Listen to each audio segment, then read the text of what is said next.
I don't do this much. Audio episodes, I mean. Today I'm speaking with the co-creators of Cement City, a series that both myself and the New York Times thought was one of the best that came out last year. In fact, I named it #1 on the Bingey list, which makes it the most binge-worthy listen of 2024, according to me. After I finished listening, I immediately needed to know more. So I arranged to sit down with Erin Anderson and Jeanne Marie Laskas to get the full backstory. Could I get them to explain some of their hidden magic? How are they also characters in their own story? And that music? When did they pitch it? And how did it go with the distributor, Odyssey, after they picked it up? Something I just want to underline here, because it actually wasn't totally clear to me until I spoke with them. This series was entirely independently created and funded. Yes, big distribution in the very, very end, but 8 years went into it before that happened. These two are just as compelling in this interview as they are in their series, so you'll definitely want to listen to this. All right, let's get on with it. Just in case we use audio for this, could I get both of you to introduce yourself? My name's Jeanne Marie Laskas, and I am the host and co-writer of the series. I'm Erin Anderson. I'm the co-writer and producer of the series. Okay, so I have to know the origin story of this. Where did this idea come from? Go ahead, Erin. Well, we're both professors in the creative writing program at the University of Pittsburgh, and it is the origin story. It's a kind of, I don't know. I mean, it was the 2016 election had just happened, and we were in a certain kind of state of mind after that. And I think Jeanne Marie can speak more to that, because this was a conversation that she started. And somehow we found ourselves in her office just talking about, this moment we were in and what the sense of surprise that we felt, I guess, that now feels like it shouldn't have been surprising. But anyway, we found ourselves in her office, and we just got this idea, in some ways it came out of a similar impulse as a lot of people were having at that time, the idea of, what's happening in these places that we don't clearly are not understanding, and how did we miss this coming? And for us living in Pittsburgh, Jeanne Marie, will you just take this one, because this Sure, is not a question I wanted to answer, because this is just Erin speaking to the moment that we were in back in 2016, and I was having a bit of a personal crisis around this, because I'm supposedly the one who writes about Hidden America. I have a book called Hidden America, and if how did I miss that? I don't even understand, like, my neighbors. Like, these are the people right in our area. But as Erin said, a lot of people were having that impulse, and a lot of people were sort of helicoptering in and interviewing a couple guys at a bar and trying to understand. And we wanted to commit and really commit to understanding as best we could to what was happening in a lot of America that we did not know about. And that was the impulse, but it quickly moved off of that. That's what's interesting too. It's like nobody talked about Trump. Like, one person did in the bar, Jim Anderson. It was not relevant to their situation at all. And that was interesting. So then kind of went from there, but we wanted to commit. And buying that house was really some symbol and reality of commitment. Okay, so 2016. So this is 8 years ago. Like, this was a long and hatched plan. So how do you sort of stage that out over, year 1, year 2, year 3? Like, how do you describe an 8-year project?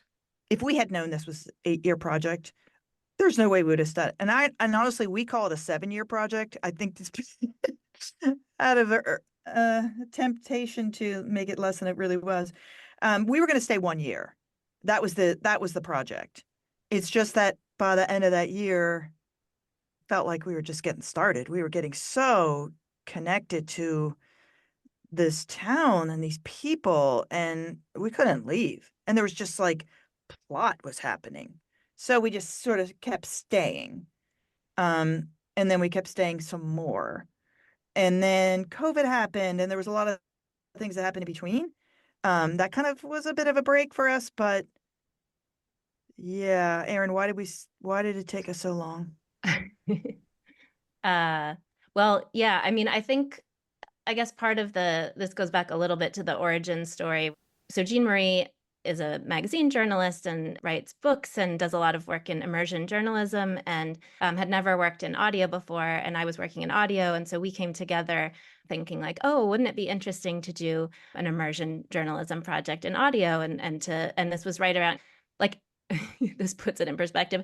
S-Town hadn't yet come out when we were first stepping foot into Nora, and we were like, it was this moment where everything was sort of burgeoning and there was all this possibility. And we were kind of interested in what kind of thing could we make if we sort of leaned into the kind of work Jeanne Marie had been doing for all these years, where she would go into a coal mine and hang out with coal miners for months and see what that's like. And so we thought, okay, let's go to a town and pick a town. And what happens if we pick a town and stay there? And that was just kind of all we had. And that's the way that Jeanne Marie had always liked to work. And for me, it was so interesting to get to kind of experience what that was like. Kind of at the beginning, I was very much just like following her around as she did this thing. And then we sort of started feeding off of one another, and it became an obsession, I guess. I don't know how else to say it. Like Denora became like this huge part of our lives so very quickly. And we got so wrapped up and so emotionally involved in this place and in the people we were meeting and what was going to happen to it. And it kind of took on a life of its own. So we spent 3 years reporting in the town and just documenting, and I like never turned my microphone off. And so we had 850 hours of tape by the time we're done, and I'm keeping meticulous track of everything, and we're having conversations about the story as we're moving along. But then how do you take that and make it into something that the listener could really experience, falling in love with the town in the way that we did? And that became kind of our goal. It was slow to figure out how to make people care about this town that no one has any reason to care about, and how to also pull them along. Like there's also a story to be told. And for example, we were not going to be characters in this thing. That was like kind of a discovery. Our editor, Mike Benoit, when he heard some tape of us like bantering back and forth in the car, and he's like, whoa, that is so funny. What about that stuff? And we're like, oh. And none of that was performed. It was like that, because Erin never turned the recorder off. So we had then all that stuff, and it was like, oh, I feel like we're characters in this thing together moving forward and in our process of discovery. So, but we did not know that going in. We didn't know anything going in. You have to understand how little we knew. Well, yeah. So here's a question. Then I called this in my review, I called it the hat trick, where you were the omniscient narrator, you were the interviewer, but you were also a character. And that's a tricky balance to strike. And you managed to do it. Was it Michael Benoit who said this is gonna have to happen and helped you find that balance? Or how were you able to strike that balance? I think once Mike pointed out that, for example, the tape where we're stalking the men on the bench, which, mind you, that thing went on for like 20 minutes. But once he kind of like opened that up for us, it was like, oh. So you got that note mid-production, and then you kind of leaned into it after that? We were still kind of sketching out like a basic structure. I mean, Mike was involved all along as kind of a back and forth, someone to bounce, this is what we're experiencing. Oh, that's interesting. Let us kind of continue. He was helping us figure out through lines and things. Originally, it was like, okay, well, this is the corruption episode, which kind of almost happened, but then here's the episode about healthcare, or and it just really wasn't. It was so clear that it wasn't going to fit into those kind of boxes, and that what was going to be compelling was the way that all of these characters intertwine, kind of like the fact that everyone knows everyone, and you're sort of like everyone's story is connected to someone else's, and it's impossible to kind of pull these things apart. And so you get these narratives that kind of unfold. And so we had to figure out how to make people care about something and follow something, give them something to hold on to in the first few episodes as the story is ramping up, before they do start to attach to characters. So it was very helpful when we suddenly realized that this like deeply embarrassing raw tape that I just happened to have recorded could be something we could use. We've talked about it a little bit along the way, like how long we spent in the town.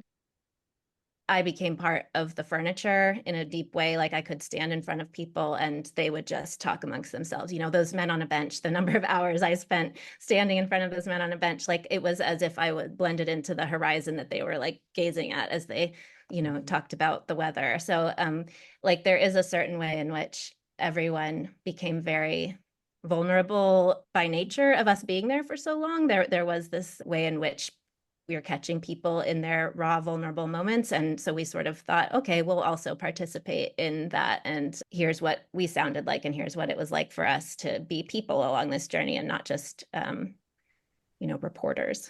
So the immersion part worked. You became, yeah, and that's, I think, speaks to your commitment and just the amount you threw into it. I like to focus on like real details about this because 80% of my audience, I would say, are actual working makers, producers. So what was the size of your team from early on? You mentioned that Michael Benoit was there early. Who else? Did you bring a story editor? At what point did you pitch it? It became a giant project. You probably didn't think it was early on. What was the original team and how did it grow out? And then when did you pitch it? At what stage of the process did you pitch it? Okay, so the actual team was just the three of us. The researchers, you hear these credits at the end. We had a lot of help from interns and people like that helping with the research and the fact checking. And of course, the music, et cetera, going forward. But we learned pretty quickly that if we were going to pitch this before we really knew what it even was, it wasn't going to get to be what we really wanted to make. So the actual answer to that is we did not pitch it until we were done. And then it was like, okay, who's going to distribute this? Like we were finished. Okay. Huh. And that is, you know, like to me, I just know publishing, book publishing and magazine publishing, you know, you're handing in a completed nonfiction book, fact-checked everything. But it became really important to do that. In the earliest days of it, when we were starting to work with other producers and things like that, it got away from us, the story. It wasn't our story. And the temptation to sort of make it more of a follow the news peg, maybe, for example, it was not our temptation at all. And so we wanted to do something much more like a universal, like it's almost like a work of fiction. It could be fiction. And in order to do that, outside influences were not helpful. Wow. So it was almost an acquisition for that Odyssey bought. Well, we brought them a product and we partnered with them to distribute it with them as executive producers. So yeah. So just to speak to that for a second, I mean, they did give us some notes at the very end that we were able to address the Odyssey team, which was, you know, that was useful. But you really need to just take a moment and think about the what Erin created here, because it really was falling on, obviously, on the producer. And she, superhuman attention to detail, superhuman not giving up. Yeah, it's really what it is. It's Erin. So how did you fund it from the beginning? You mentioned that it was supported by the writing program at the University of Pittsburgh. I knew Erin was a professor there. I didn't know that Jeanne Marie was associated, but how did you, I'm guessing they're involved, but like specifically, how? Well, I think because we both have jobs, if you're in a writing program at a university, you're supposed to be creating something. So, you know, this is what we were creating. You're either going to be creating a book or you're going to be creating a book of poems or whatever.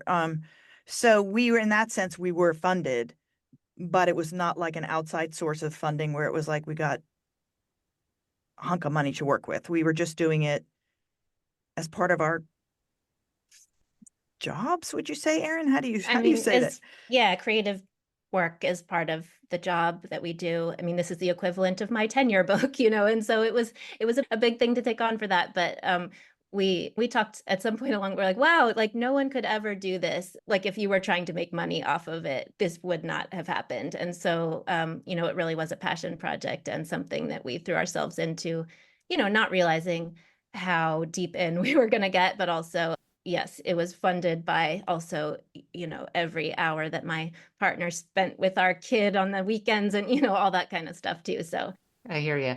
So does the university recognize it as a tenure, as a publishing credit? Yes.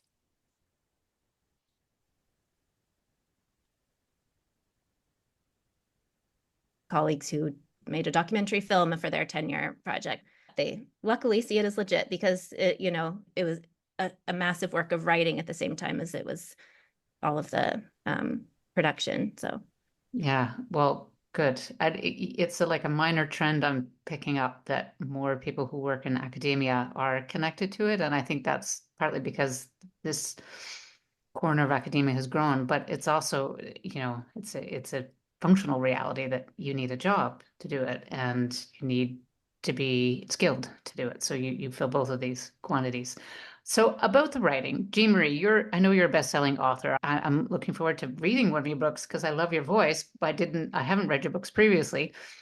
How did you learn to write for radio? How did you learn? Like, what was that workshopping process? Because I'm guessing it was something. Could you quantify it? I can tell you it was Professor Erin Anderson. I had not done any audio work whatsoever. And one of the reasons I wanted to partner with Erin was to learn, kind of like she wanted to learn how I do what I do. I wanted to learn how she did what she did. So what ended up happening when I say co-written, I mean every single word of this thing was uh the two of us sitting in a room, trying So it, scratch tracking it, trying it again, So everything. right, like sitting in a room with a Google Doc, let's try this. Read it, write it, read it aloud, scratch track it, listen. No, that doesn't work. Go back. Like, is that actually the nuts and bolts of how you did this co-writing? Because Exactly co-writing is that. the thing. Exactly that. I mean, because, partly too, as I learned, it's so tape driven that I couldn't just sit in a room and just write what I wanted to write. And then Erin would kind of figure out what to do with that. It was like the tape was first. And so figuring out we would do a string out, or Erin would do a string out of all of it. And we'd say, okay, these are the, blocking in these scenes. Like, okay, we're going to put Cindy here with Vicky in the deli. And what's the purpose of this scene? And how's it relate to Jimmy up there, her husband, the cop up there? How are these two connected? Are they connected? Maybe it should go the other way. And so these string outs would happen. We'd listen to them. And then when we thought we had a kind of a good structure, then we would sit together and say, okay, let's create these scenes like that. So blocking out the tape and then the narration came final before Yeah. the And tracking of it, but like even just the scratch track and well, and a lot of back and forth too, like we would then write in the narration and then that would reshape the way we'd go back to the tape and shift things around. And then, Mike Benoit would come in and give us some feedback. So there was a lot of back and forth between the crafting of the scenes like with the tape and how we did it with the narration. And then, Mhm. yeah. and So- and an embarrassing amount of drafts. Like if we counted them, we don't count them. But I mean, we just, you know, Well, we do. We just don't tell people. oh, good. I don't know. They I have don't want to numbers. know. I don't want to know. Yeah. Wow. Well, I mean, you hear it in a way because it just like the thing that really stuck out for me about, I mean, there are many things, but one of the timing and the pacing of it was I've never heard anything like it on this scale where you have the tape going underneath and then the narration over top and then they sort of speak and refer to each other not even directly, but the timing of it is impeccable. Like, you would say, I was thinking about the sun shining, and then if this were video, you see the sun shining on my face, and then you'd hear something reference the sun shining on my face, and then you would go on to talk about something else that related to it. I mean, it was like an orchestra. It was choreographed to that extent, and I guess you get to that by 2005 drafts. Yeah. I'm just so glad you have are noticing that in such detail, because I feel like that really is what sets this thing apart from really anything I hear. I guess because it's so tape driven, and it's really, as you wrote in your review, like Erin as a conductor of this symphony. It really is. Hmm. I mean, I know how hard it is because I've tried to do it and not succeeded probably. So I appreciate. I really know what that effort is, and I appreciate you making it. Did you bring a story editor in, or was it you, the two of you, and Michael Benoit? Well, he was Mike the was our story story editor. editor. Yeah. Oh, okay. So he was the physical editor and the story editor, No, or just the story editor. Yeah. okay. So were you also the editor and producer, Erin? Yeah. Yeah. I'm the one who touched the tape. So yeah. If you could point to a couple of your influences or inspirations for either the voice or the concept of the craft that came together, what would they be? I'm a big fan of Falling Tree Productions and, Kathy Fitzgerald's work, and really like beautiful tape driven, beautifully written, sonically rich audio in general. And I think I want to also say we in the last several months brought in an engineer, Mike Woolley, who was someone who Kathy Fitzgerald had recommended and connected us with, and he's based in the UK and does work for Falling Tree and other things. And he was amazing and did beautiful sound. And so I was really, when we were thinking about, what did we want the sound to feel like, as far as like that kind of boosting up the atmospheres and things, I knew I was interested in working with someone who kind of worked in that space and knew how to let the tape sing rather than, squishing it down in order to make it as listenable as possible on the broadest range of listening environments, et cetera. So that early on, I know we were very compelled. When S-Town first came out, we were like, wow, this is a character we've never experienced, this kind of attachment to a character through over time, and thinking about, the writing is beautiful, and the way that, the structure of that story is so thoughtfully and meticulously thought through. So all of those things, I think, were early influences. I remember going to a talk, it was at Third Coast, and I think it was right before S-Town came out, and it was Julie Snyder talking about S-Town prior, but not being able to like say what it was. But she was talking about, we had this project, and at some point we were thinking maybe the town would be the character, but instead, we decided to sort of focus on this one character. And I can see now why making the town the character is really complicated, but that was, something that I guess we were trying to do. So how do you get to know the town through these people's experiences? And then I think Jeanne Marie's writing is a really interesting influence for me personally, because, so sitting down and co-writing every word of this, I think my biggest expertise that I have come out of this with is writing in Jeanne Marie Laskas's voice, because I know exactly what she would say, and every friggin' and gosh darn it and whatever that would like come in, like, which is not my personality or my way of, but like writing for a character in a way, it sort of felt a little bit like scripting for like a fictional television character who has also become this person who, I spent an ungodly amount of time with over the past many years and got to know really well. So I think a lot of that was a really interesting thing, just as far as the collaboration and how that like kind of it seeps into, I can hear what Jeanne Marie would say to any situation as I walk through the world now. So That's really, I'm sorry, Erin. But I wanted to speak to two other influences. One is so small and maybe obvious, but for me, because I'm just looking at story, making sure the story is moving And at some point I was like, oh, we're making a Netflix series. Like this is a TV show that we're going to string out. These characters are going to keep coming back and back and back and back and back, and you're going to get attached to them and you're going to follow these plot lines through. But in addition, Mike from the very earliest days was really, and he kept bringing it back. He's like, it's like the play Our Town, where you're watching something occur. It's like a play. It really is like a play. I kept that in my mind all the time as well. Um, and even the metaphor he used with, it's like a snow globe. You're watching this thing that you can hold in your hand, and you're watching things that go on, and it's so self-contained. That's all that exists. It's all happening right in there. Again, kind of like a play. So that's where my head was. Hmm. Hmm. Wild. Okay.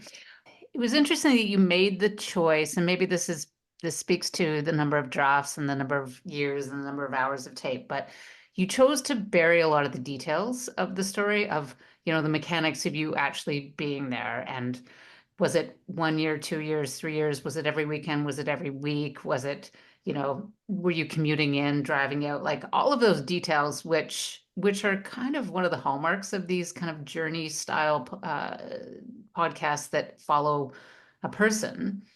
And instead you made the characters, you say the town and then the people in it. So, but I'm curious where, like, was that a conscious choice at some point to kind of mute some more of the pragmatic details of being there to and put it really in the background to bring the other things forward, or did that Oh, happen naturally?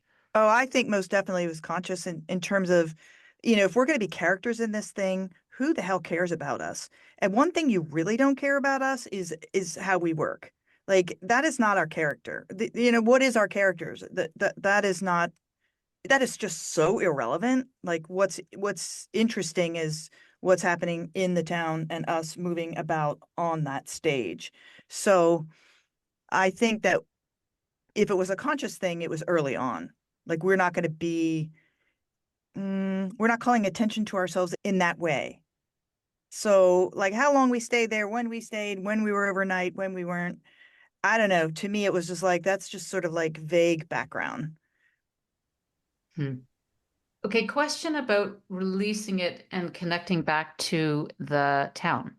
Have you had a listening party or lunch party or something? How is this work connected back to the town of Donora and the people in the series? Yeah, so we did have, I think, like right ahead of the launch of the first two episodes, we had a listening party at the Crow Club, the Croatian Club. We made sure to like personally invite everybody who was, involved in a deep way and with us over all this time, and also, kind of open it up to whoever was interested in coming from the town. We were like, oh gosh, well, we could play the first episode, but we wanted people to be able to, we knew who was like some of the people who RSVP'd and said they were coming. We're like, we want them to hear themselves and, to feel like we were there for such a long time, and then COVID hit and, all hell broke loose. And so it was a long time. I mean, we had come back in touch with them during fact checking and things like that, but it had been a while since Jeanne Marie and I had like been together in the town, like hanging out. So we wanted them, people who we had, gotten to know so well, to be like, to get to hear something before it came out, and like almost in some ways to be like, yes, we really did this thing that we said we were going to do, like I was especially nervous. Jeanne Marie has done, many more of these kinds of projects where, and is used to people,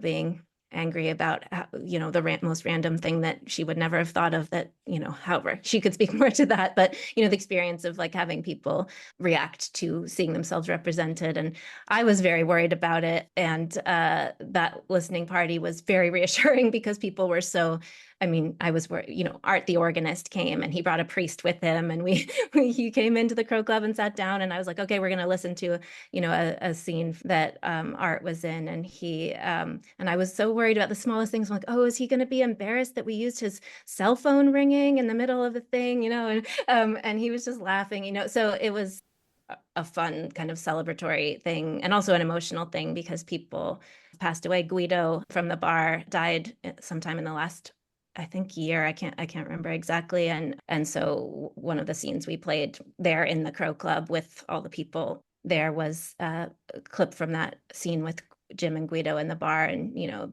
hearing the voices of people who no longer are alive and things. People were very touched. So there was that immediate thing. Yeah. Yeah, and it was so touching, that whole listening party we had. People were just like, they were just happy to hear it. And you don't know how that's going to go. But in addition, I should tell you that every single week another episode dropped, I would get a text from Mayor Piglet, Donnie Pavelko, and I mean, he, I think, is the number one fan of this thing. He is like weeping each time. You got me crying again. So I think people got really, I think they felt really accurately represented. I think they did, which you never know. No, you don't. And I wondered if there was a moment, where you sort of pose it at the beginning where you say, this is the kind of town you always drive by. And I stopped to think, what would happen if I didn't drive by? And I went. And not only did I went, I stayed. I got to figure out, I should know what this is. Was there an us and them vibe you had to get past in order to be a them? I think early on it was for the the way that the people there reacted to us was more like, why are you interested in us? So in that isn't us them, like, why Denora? We would get that all the time. And I think that's just also another reason why you stick around so very long, which is to, to demonstrate that you're you mean it, that we're here to understand. Mm-hmm. So for us though, yeah, that was always on our minds. Like we're the us and they're the them. And we can't pretend to be them.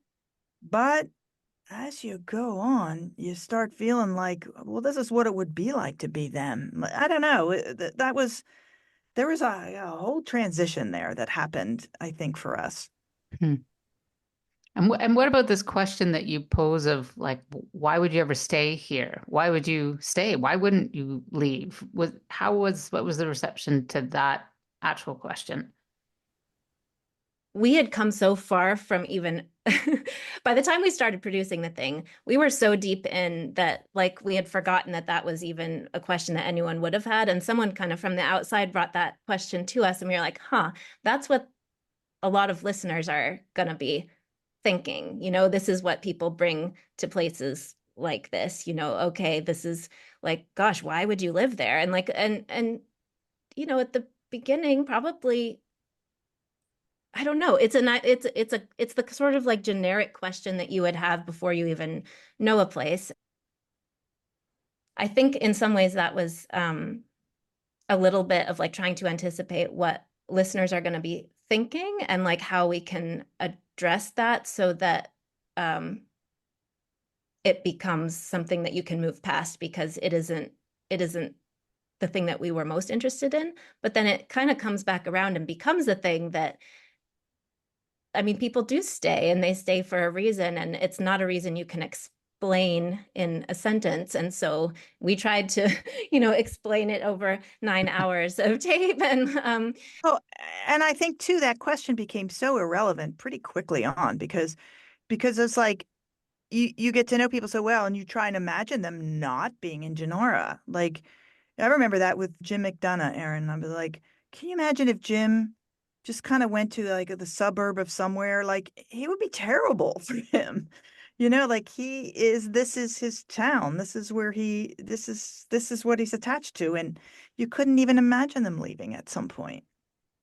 So timing is everything. And lo and behold, I don't know when you realized this was going to be what it was, but you ended up writing a series about an allegory of an election for two people who had not straightforward activity or criminal activity were running to be the mayor of a town. And this was launched during the last intense leg of the American election.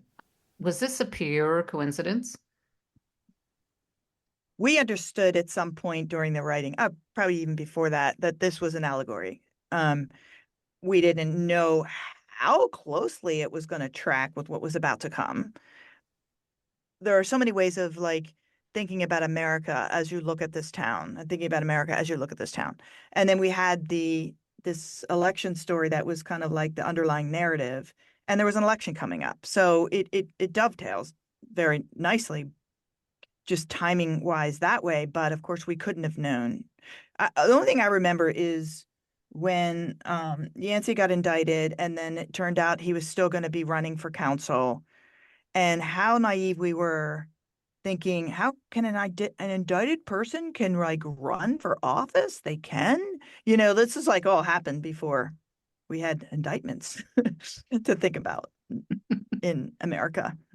Yeah, I mean, I think it became like we had a sense in the moment. We were like, wow, this is we knew that there were echoes of what was going on, but I think even like in some ways it's a blessing that it took us this long to kind of figure out the story, because it just became more and more relevant, and those echoes became more and more glaring as we moved further from the 2016 election through the 2020 election. And then suddenly, I mean, January 6th hadn't, of course, happened at the, so thinking about where things end up with Yancey. And I mean, the series started being released before the election episode came out the day after our presidential election, when we didn't know what that was going to look like or how that was going to resonate with the whatever happened in our little town. Like, what was the timing of when you handed the series in, so to speak, to the distributor, and when it was put on the calendar? Like, what were the options of when to release this? I don't remember the dates, but it was not very long at all. We hoped someone would release it with the election. Like that is what we saw that coming, obviously, and that would have been the right timing for it. How many months was it? There's not many, 2 or 3 months. I mean, we knew we wanted it to start being released before the election came out, given the way that the project had emerged out of a particular moment, and we were finding ourselves back in that moment again. So the time between you pitched it, how long did it take someone like Odyssey to commit to doing this? That didn't take very long. It was kind of we were doing some back and forths and looking at a couple of possibilities and just figuring out what was going to be the right home for it. The commitment came fairly quickly. That it took a long time to do all the nuts and bolts of it after that point, but it wasn't that long. I don't know. Jeanne Marie, do you have any? The commitment didn't take. You're right. The commitment didn't take long at all. I mean, once they heard it, or at least samples of it, they wanted to do it. So then it was just a matter of logistics, and also, as Erin said, we were entertaining some other places.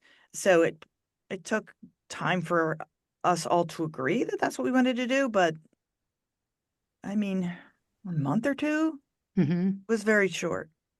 Okay, so and the obvious choice was to start it in September with the run up, but also risky because the news cycle can be very drowned, and it was that there was a chance that no one would have any bandwidth for anything other than the U.S. election, even though we wanted to not look at it. It was like the dead body in the alleyway. You can't not see it. I think too, though, it didn't really worry me if nobody was going to be interested in it as an allegory like this, because it stands on its own. It doesn't need that peg. It doesn't need a news peg at all.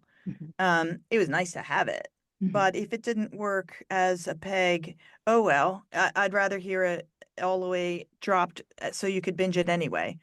It was kind of like a nice thing, but not a essential. And the kind of story it is, we wanted to make something that would feel timeless, and that is something that would have a longevity as far as people can keep listening to this, and they don't need it to be connected to any particular moment, but it is timely at the same time as it's timeless, is how we were looking at it. Yeah, it's a good way to put it. I really have to say that I I think it's a very unusual but a really special working connection the two of you have. I mean, and Erin, you're really crucial and central, and you literally held a lot of the tools in your hands.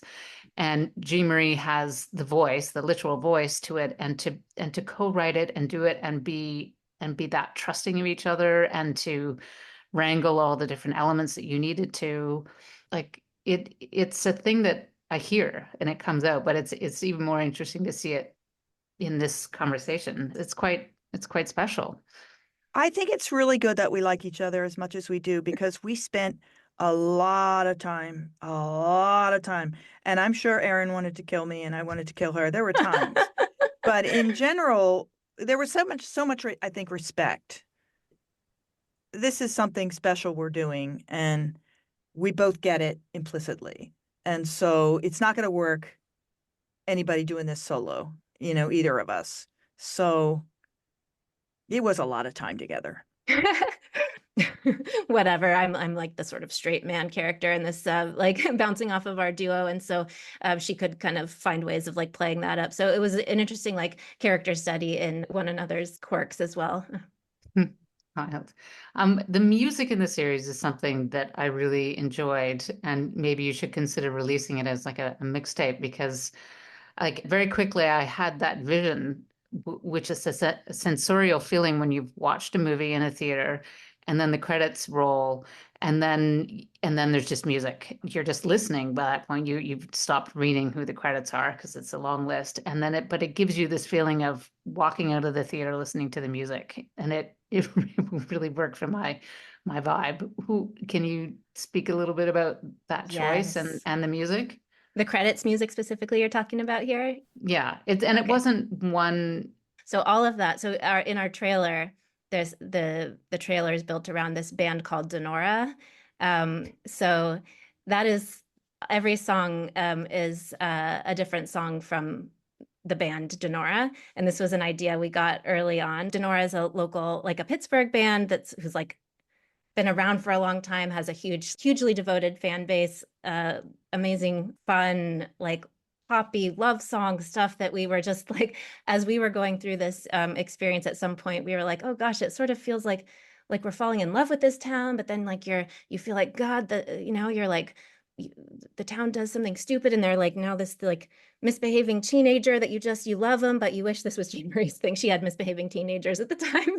Not misbehaving, but and it was like we just had this idea, wouldn't it be interesting, wouldn't it be cool to be able to have a different song from this band, like, which are basically love songs that somehow thematically tied in to each episode. And so we reached out to the band, and Casey Hanner, the lead singer, was really into the idea. And so we partnered with them for the credits music, which was a fun way too of just, I don't know, like this is very much like a homegrown, like we're Pittsburgh, people. We're here, doing this work, not in New York or not in LA or whatever. And it was nice to be able to kind of bring some of that music into the Erin, did you know about credits. the band named Denora before they told us? Because I didn't. I did, yes. But Pittsburgh, it's small. So You should do a vinyl release of it or something yeah, because yeah. it's very compelling. And there were just a lot of places in the series where you allowed this breathing room, which is something I feel like it's been lacking in series lately, where it's just I just start to feel like I'm getting waterboarded with news, information, character, music, sound effects, like whatever it is, that I just actually need a minute to just breathe and think, and your pacing allows for that. So I appreciated it. Thank you. I've kind of reached the end of my questions. I guess the last one is at the end of the series, you say you're not sure if you're done with Denora. Are you? What's next? Erin has in her possession a lot more tape, and certainly enough for season 2. So We have a rough idea of what season 2 would look like if we can bring ourselves to get back in the saddle. It's been a long ride, but we would love to be able to make it is an even better story than the first sweep. In some ways, you're already sort of in, and like what unfolds from there, and the way it gets good. These kids grow up and all these things happening in a bigger scale. So it would be a lot of fun to do. Jeanne Marie said it's kind of like childbirth, where you're like, oh, you finish and you're like, I'm never going to do that again. And then somehow you do. So we'll see. Yeah, apt analogy. Wow. Well, I want to thank you for convening this conversation. Thank you for a great series and for really adding to the language of narrative audio, because I think you've put a new chapter in there, and I think it's great. Thank you so much. Thank you, Samantha. Just so interesting to hear your just the way you heard it. I really appreciate it. Thank you. Okay, nice to speak with you both. Take care. All right, thanks so much. Bye. Bye. If you listen to this and you need to know more about the series, you should definitely find the podcast Phonograph. I just sat down with the host, Rob McGinley Myers, to dive into the pilot episode with great, big, nerdy radio ears.